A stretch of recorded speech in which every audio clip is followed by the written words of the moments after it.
Hey Facebook family, hey YouTube, it's just Gigi and I am here today making some yummy meatloaf. This is an old recipe. My aunt gave it to me at least over 10 years ago.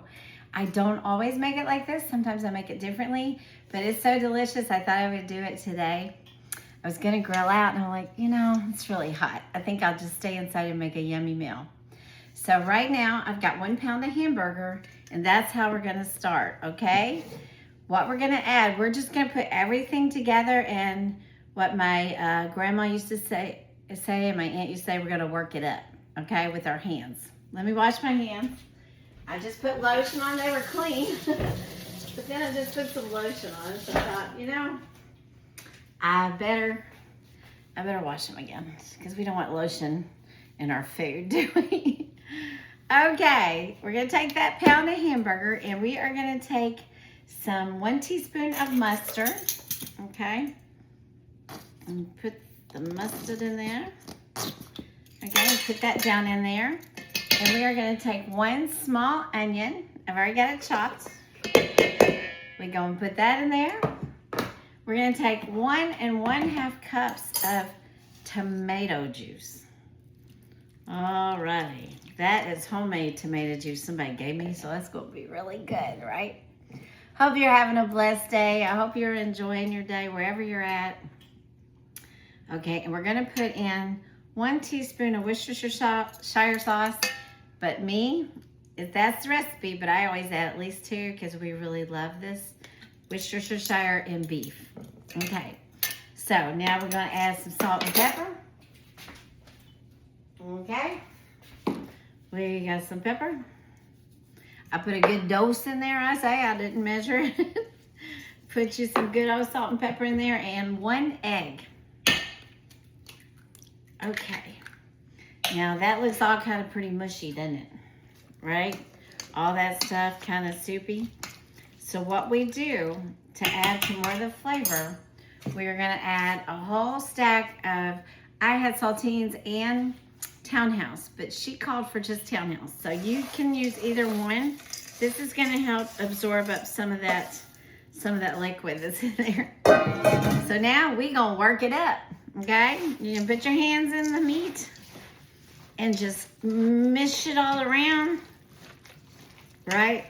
Depending on the consistency, I may need some more because I didn't have that full sleeve of crackers like she had said. So right now I can see, yes indeed. See, it's pretty mushy still. Let me get more crackers. Hold that thought. Hope you guys like my beautiful flowers over there. They are gorgeous, right?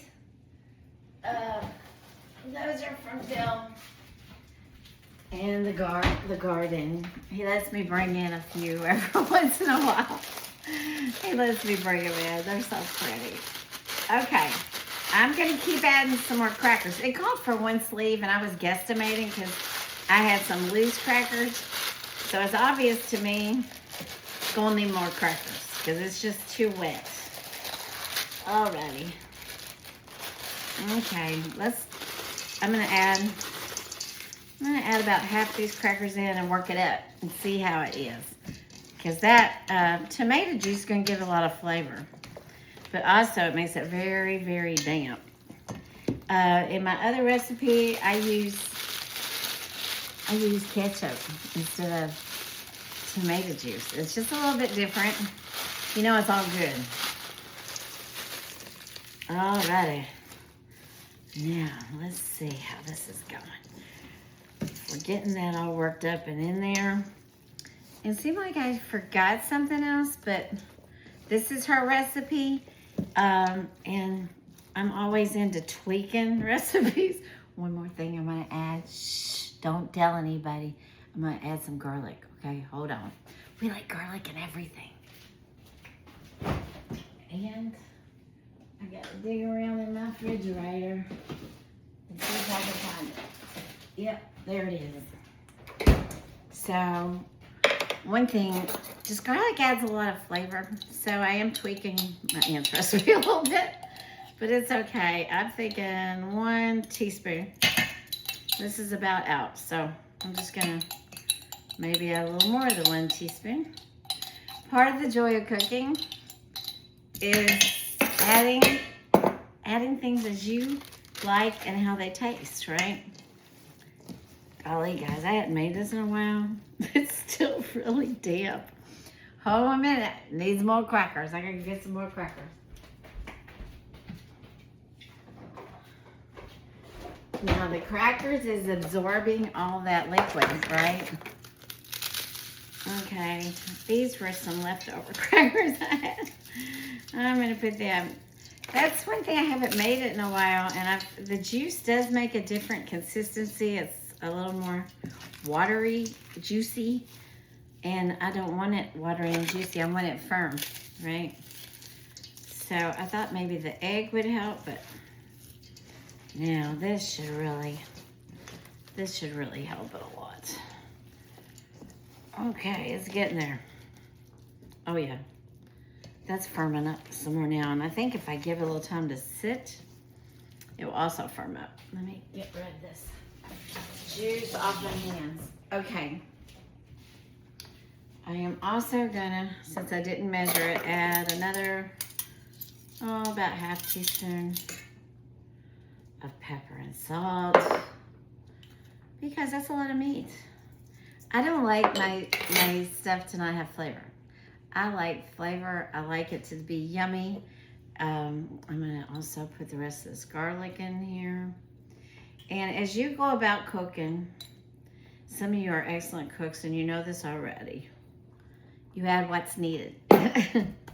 Whether the recipe says or not, you add what is needed. Okay, guys. Now I'm starting to see it firm up some. And I want to mix in the pepper and the salt with it too. Okay, I got one of these dishes. I like these dishes. I've had these dishes forever and they're so good for a lot of things. And then we're just gonna take that meat and plop it in there. Like that. And form it into a nice meatloaf. Do you see that? I just thought, what would be good? Well, I thought to myself, I hadn't made a meatloaf in a while. I love meatloaf. Bill loves meatloaf. And you just can't beat it. Okay. So I like to make it like a loaf, right? And just form it like that. Now, we're going to put in the oven, what you say, 45 minutes. And I've got it on 350. So let's go ahead and do that. Stick it in there. One more wash of my hands. And I'll show you what else I'm cooking. I'm making some good old mashed potatoes using the golden potatoes. And then I have some French green beans. Just letting them simmer. Okay, easy stuff. And something I may show you, or I may try it first because I've never done this before. How many of you guys hearing about the craze of beef tallow for your face? So I got some beef tallow here, and I got it from our lady who we buy our meat from, Hope. And I was like, what do people use beef tallow for? At first I thought it was for French fries. I thought you melt it down and you use it for French fries. It would be healthier or something like that. I didn't know. She goes, oh my goodness. She goes, I use beef tallow on my face. I said, face? Oh my goodness. There's so many good nutrients and fats in this beef tallow that young people are using it, old people, whatever, are using on their face. I will share more about this as I learn how to do it. You have to render it, which I think is cook it over a double boiler. Then you add some olive oil. Then you add some essential oil, maybe frankincense, good for your face. And then you make your own face cream. It's supposed to be amazing. So I'll keep you posted on this. I use castor oil, pure organic castor oil. It's supposed to be like the natural Botox. I don't know. I said, Lord, you're going to have to renew my youth. That's all I know. I don't really depend on much for those beauty treatments, but it's fun to try new stuff. And it's always good to try to help yourself, right? Okay. Love you guys. The second part of this meatloaf I will put on here. It'll be a part 2. It's going to be 1 cup of ketchup, 1 cup of brown sugar, And that we're gonna smooth it over the top when it's getting mostly done, like the last 10 minutes. Okay, 1 cup of ketchup, 1 cup of brown sugar, stir it up, glaze it over the meatloaf, okay? I will show a reel or a post about this so you can see that, and it's gonna be good too. Hope you guys have a blessed day. If you have any questions or comments or want the recipe, I'll drop it in the comments. Have a blessed one. Bye.